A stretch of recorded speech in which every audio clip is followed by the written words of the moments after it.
Hello guys, I'm here to give you a tutorial on how to create a Mandy's map using the pen tool. Let's just first go over the pros and cons with doing this. So, when you want to design something that has a certain theme or style, or a map that has a certain theme or style, a vector map will give you that flexibility. It'll allow you to kind of customize the color or the shape, or how you want it to look. It does take a little time, if you are just starting out to do the management map, don't worry, it does require a little time. Okay, so first make sure you have your map. Once you have your map, the second thing I would do is take down the transparency so that it's easier for you to see. Once you have that done, make sure you go into view, make sure smart guide is off and any of these snaps are turned off. Once that is done, lock it. So Control 2, or you can go into objects and lock the selection that you have. So once this is locked, it makes it easier for you to create your Mandy's map, as you will not be able to select this or accidentally move it while you're doing this. The next thing I want to talk about are the tools we're using today, which is the pen tool. We probably won't be using these as much, but I'll explain what they are. So the pen tool creates anchor points, and it connects all the anchor points with lines, and this creates a path. And this is how it creates either a shape or a line. So to create a shape, you will have to have a fill color. However, if you don't want to have a shape and you just want it to color the lines, then make sure you have stroke on. So the stroke color or the stroke width, or just having a stroke, will allow it to follow the path and create a line instead. The other tools that's within the pen tool is the add anchor point. So at any time you want to add anchor points to your current path, then you can just select the add anchor points so that you can add more points for you to utilize. And the next thing that you would probably learn as you are learning about this is using the direct selection tool.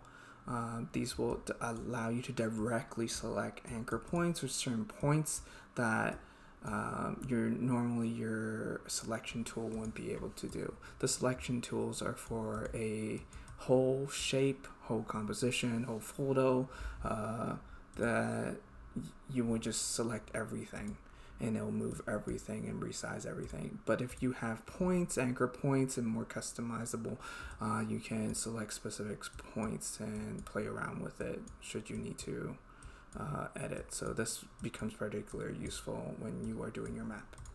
The second thing that was in here is the opposite, which is delete anchor point tool. It will delete the anchor points that you don't need or you don't want.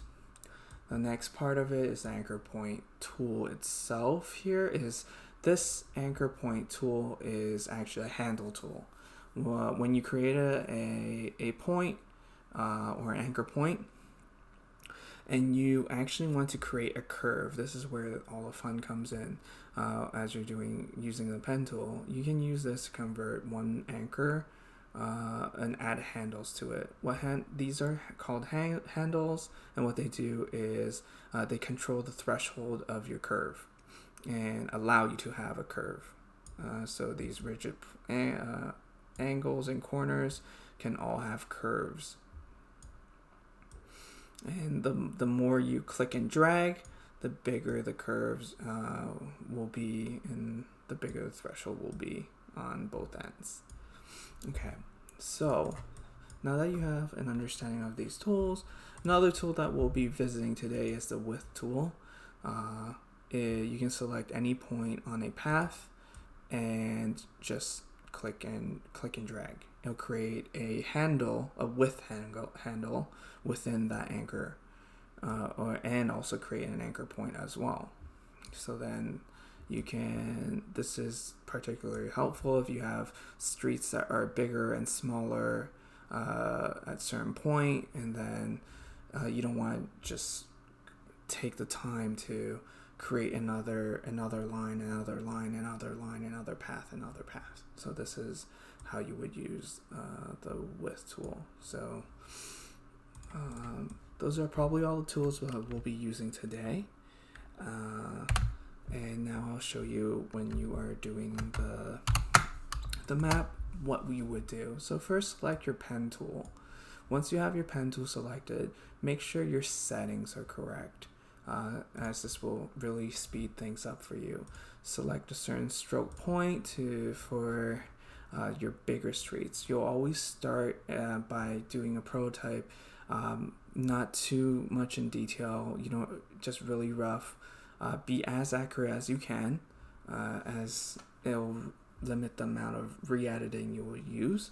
However, once you have your settings, so just make sure your 5-point stroke, just make sure it's uniform, and the stroke setting panel here, just do round cap and round join. I usually use that so that it's a little bit more round and the style's a little more clean. However, if you do want it more rigid, you can leave it as default. Once you have that set up, go select your pen tool and we can begin. I usually start with a color that's a little more light so that it's easier for me to look at when I'm doing this. So you can select a light gray, but this is up to you and your preference. I do prefer it this way, and let's begin. So just to use the pen tool, this is how you use it. So you would click your starting point, and anytime that it gets to a point where you need to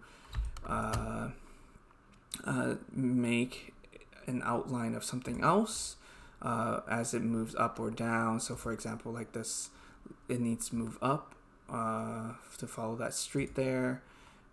You will create another point just to outline it. So like I said, be as accurate as possible. Use as many anchor points as you need to create it. In this case, I didn't really need to use this many anchor points. You can go back and use the take away or delete anchor point and delete them. So let's do all the big streets first. We'll do this very quickly so that we have a good idea of the outline. So once you're done, another thing is once you have reached one end to another end of your anchor point and you want to finish and start a new path, you just hit enter. So that hotkey will allow you to do this really quickly so that you don't have to spend too much time going through this. And here there's a little curve, so let me show you how to do a curve. So once you hit here, before you hit the curve or before you go to the curve, give it a little threshold space. So when you click right before the curve, go to the next middle part of the curve. Don't go to where the curve ends, just before the next part of the curve starts, but also give it a little space. Then you would click, hold, and drag. Then you'll create this little curve. Just create it as much as you need to outline the street that you want. And then you'll go to the next one, and the same thing, the threshold here will continue on. So the curve, as you can see, there is a little curve on this point that I'm going to do next. So with that being said, you can use that to your next advantage and then just continue with the curve over here. Once again, don't go too far or too far off after the curve, and you should be fine. So the next little tip and trick I wanted to show you is should you have a curve and then you want to immediately go immediately go in the opposite direction without that threshold intervening where you're going. So for example, if you have a curve here, for example, and you want to do one of, so say for example, there's a big curve here for this street, and it goes down this way. The way that what I just did was click the anchor point so that it takes off one of the handles on one end, so that you have flexibility without the curve threshold holding you back. As if you don't have that, so for example, if you have this curve here with both handles, this that threshold will continue on and won't allow you to go in the opposite direction without that curve impeding your current path. So what you do is you just click the anchor point, and you're allowed to have the more rigid shape that you really need. So let's continue, and let's get the bigger streets all highlighted, and do this really quickly.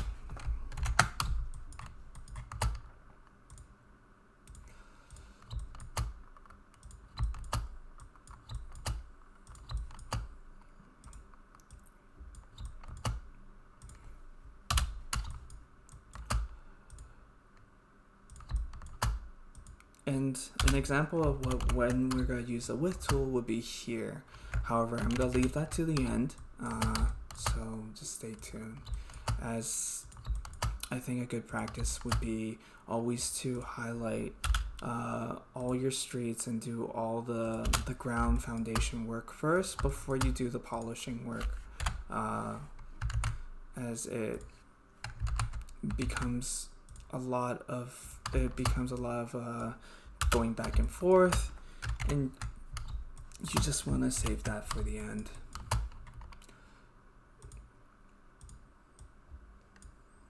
So once you have this and you're done, the bigger streets, and you're happy with whatever bigger streets that you have here,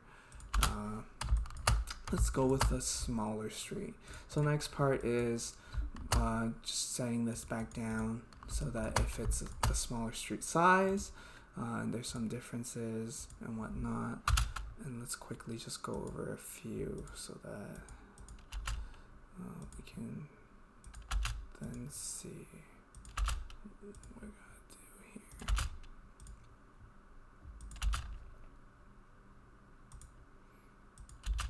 Like I said, just quickly do your foundation work. Try and be as precise as possible, but don't spend too much time trying to get it perfect on the edge or whatnot, as you can always go back and edit it with the direct selection tool. Okay, so once you're happy with all the small streets that you have, I'm just gonna do a few more here.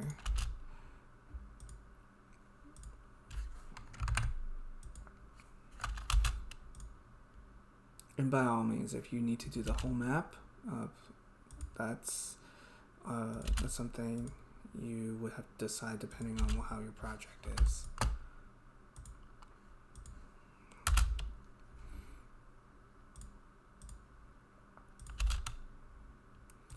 Okay, so for the purpose of this video and time, I'm just gonna do this much. I'm not gonna spend too much time doing more.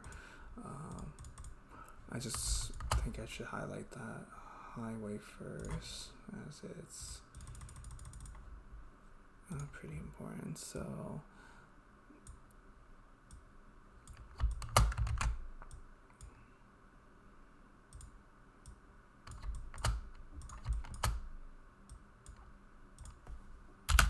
once you're done, you should have something that looks like this.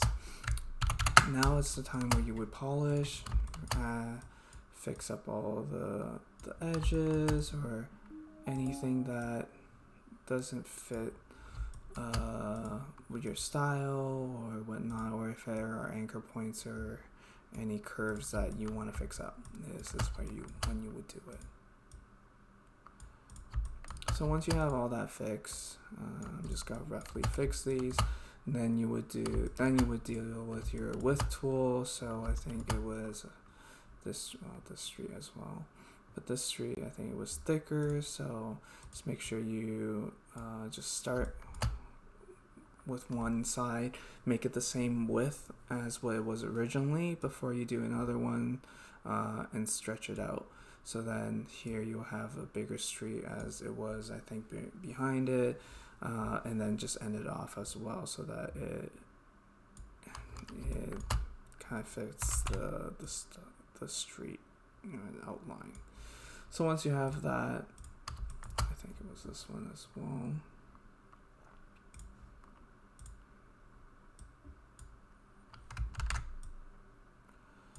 This can also be used as a tool to fix any strokes that you have that you think should be a little thicker or bigger at certain points. As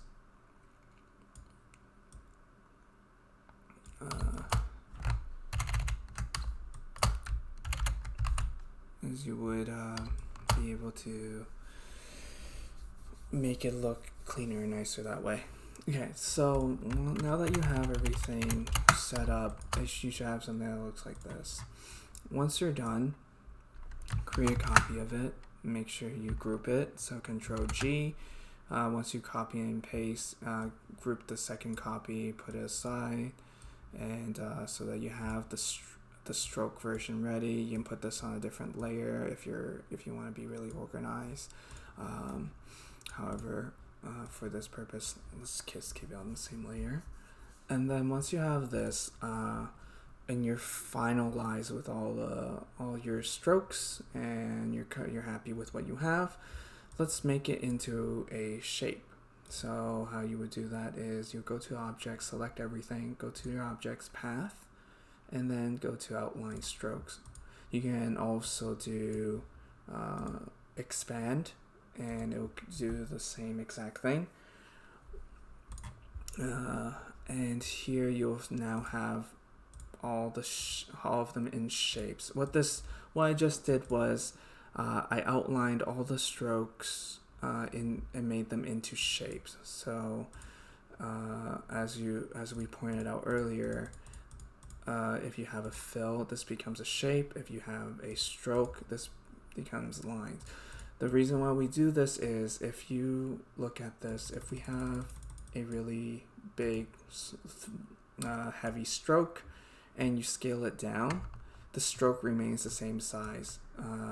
However, if you have a shape, the shape scales down with all the anchor points around it, if that makes sense.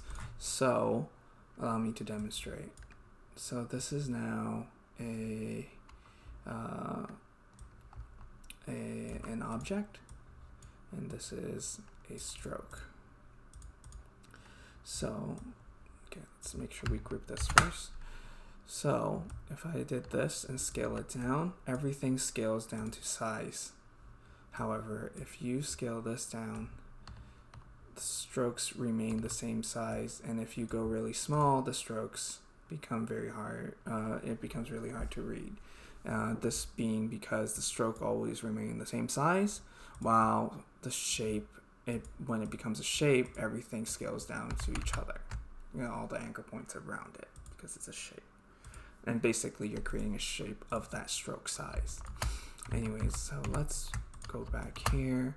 Once you're done, okay, so let's put this aside. Once again, bring this to the front, and then you can see your final product. So you just, if you're doing whichever style, you can, and doing your color, unlock your map at the back, delete it, and this is your final product. You can put your property or your subject wherever. Should it be here or there? And this is how your map will look like, and you can utilize it in whichever way you need. If you have any questions, feel free to reach out to me. I'm more than happy to help, and I hope you enjoyed this lesson, and if that's all, thank you, bye.